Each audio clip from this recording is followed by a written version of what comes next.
શાહ ગોરા charitable trust Bhavnagar દ્વારા એહેલ સુન્નત વલ જમાઅતના ખુશનસીબ દુલ્હા દુલ્હનનો 24મો શાદી સમારોહ તારીખ 25/5/2025ની રવિવારે રાત્રે 9 કલાકે ગૌરીશંકર બ્રાહ્મણની વાડી ઇમામવાડા મસ્જિદની બાજુમાં વડવા તલાવડી ભાવનગર ખાતે યોજાયો હતો. આ સમૂહ શાદીમાં 18 દુલ્હા દુલ્હનોનો નિકાહના પાકબંધનમાં બંધાશે.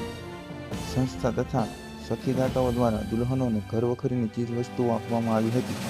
ઉપરાંત આ સમૂહ શાદી સમારોહમાં ખાસ ડ્રો કરી ડ્રોમાં ખુશનસીબ એક દુલ્હા અને દુલ્હનનું નામ જાહેર થશે.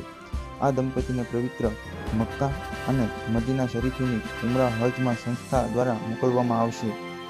આ સમૂહ શાદી સમારોહમાં મુખ્ય મહેમાન પદે હઝરત સૈયદ અબુ શિબલી અશરફ કિચોસવી તથા શહેજાદા સૈયદ સરકાર મુનીર બાપુ કાદરી ફાતિમા સાવરકુંડલા સહિતના સૈયદ સાદાતો આલિમો મૌલાના સાહેબો તેમજ મહાનુભાવો આગેવાનો આ સમારોહમાં ખાસ ઉપસ્થિતિ રહી હતી. તો તમામ બિરાદરો આ સમૂહ શાદી સમારોહમાં ખાસ હાજરી આપી તેમ શાહ ગોરા ચેરિટેબલ ટ્રસ્ટ ભાવનગરના પ્રમુખ હઝરત સૈયદ સિરાજુદ્દીન બાપુ હુસૈન મિયા ચિશ્તી સાહેબને જાહેર અનુરોધ કર્યો હતો.